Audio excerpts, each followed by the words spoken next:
اللي بتحول فلوس على فودافون كاش ويجي لها فلوس والدنيا دي كلها دي 50,000 دقيقة يا راجل دقيقة يا راجل متى ينفع؟ دقيقة يا ليه ما ينفعش؟ يا ما تضايقنيش دقيقة يا راجل انا في الشارع مش كل حاجة عندك دقيقة ما تضايقنيش يا راجل ثواني يا راجل ما تضايقناها يا روح في داهية دقيقة يا من عيد والله اروح في يا داهية تخنقنيش يا راجل ثواني دقيقة لا حول ولا قوة الا بالله اتفضل دقيقة اهدي اتفضل دي 50,000 امين كانت متحولة لي علي على محفظة الفودافون كاش ايوه عايز امسكها فلوس في يدي ايوه امسكها فلوس اروح الفارع القيته زحمي اقول ما اخش على الاي تي ام يا اما ما فيهاش دخلت على اثنين ما فيهمش الثالثه سحبت الفيزا خالص جميل سحبت الفيزا سحبت الفيزا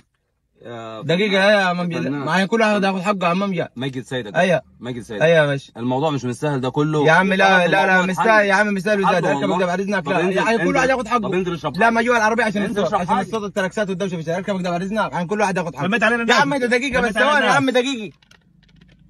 عن كل واحد ياخذ حقه لميت علينا الناس عشان كل واحد ياخذ حقه اتفضل امين قعدت الف اي تي ام في الثانيه في الثالثه الاي تي ام ما فيهاش الاي تي ام ما شغلاش اخر اي تي ام سحبت الفيزا خالص قعدت تجي ساعه عشان تطلع لي من جوا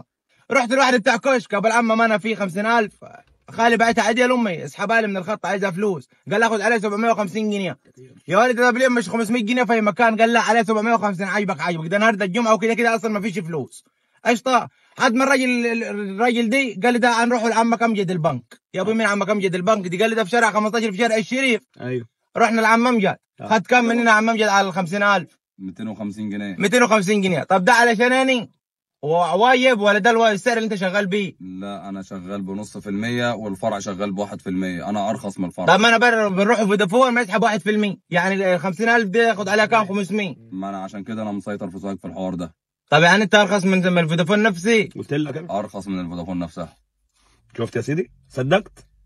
50,000 دفعت عليهم كام؟ طب يعني بالراحه يعني دلوقتي اي حد هيجي يحول معاك عم امجد الراجل الناس التجار اللي معاه فلوس كلهم رايحه جاي لما تيجي تتعامل معاه هتحاسبها بنص في المية ولا عشان الفنان وخاطر الاخوين والمحبي انت حاسبها 250 جنيه؟ امانه ربنا تاني اي حد بتعامل معاه بنفس النظام بدايه من 1000 جنيه لحد 200,000 300,000 400,000 اي حد ايا كان الرقم اي تاجر في السوق او اي محل سوبر ماركت محل موبايلات ايا كان ايه نوع يعني الشغل بتاعه اي تحويل. طب لو معي تحويل فلوس انا بعيد عن الفودافون كاش عايز احول من حساب لحساب بنك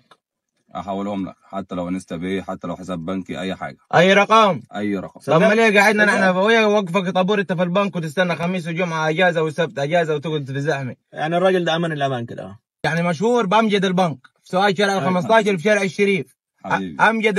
البنك فلوس حبيبي نص في المية اقل من فودافون نفسي اقل من فودافون الامانه والثقه والاحترام كله والله ما استاهلش محبتكم وان انتوا اساسا يعني تجيبوا اسمي ده لا يا حبيبي قال عشان كل واحد ياخد حقه كل واحد ياخد حقه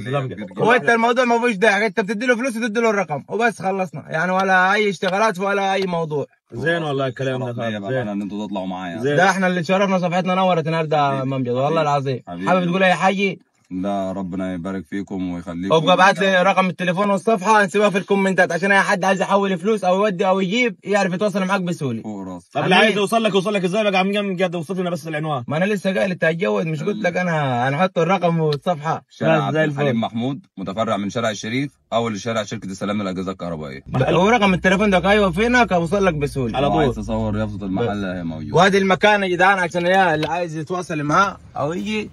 هذا المحل اهو.